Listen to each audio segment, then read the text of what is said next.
তো চতুর চূড়ামণি বলি,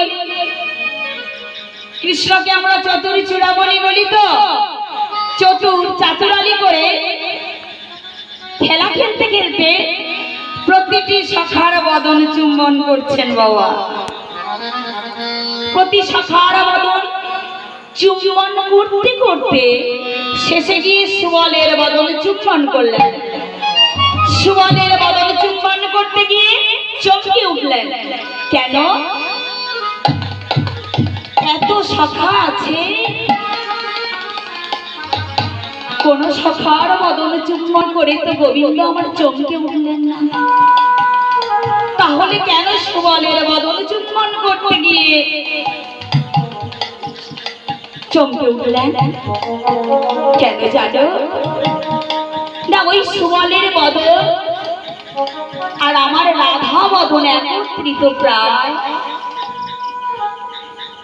তাই রাধা বদন মনে করে চমকে উঠলেন। চমকে উঠে চাতুরালি করে ভাবছে, তাই তো আমার রাধা বদন মনে পড়েছে। আমার প্রিয়ার আস মেটানোর জন্য আমার মন উতাল পাতাল হচ্ছে। আমি করব কি? চতুর চূড়ামণি আমার চাতুরালি করলেন। কি চাতুরালি? দাদাকে ডাকছে, দাদা ও দাদা। দাদা বলরাম বলছে, ভাই কানাই ডাকছিস কেন? দাদা আমার বড় পিপাসা পেয়েছে। দাদার সঙ্গে কেমন চাতুরালি করছে? আমার বড় পিপাসা পেয়েছে, আমি পিয়ার আস মেটাতে যাব।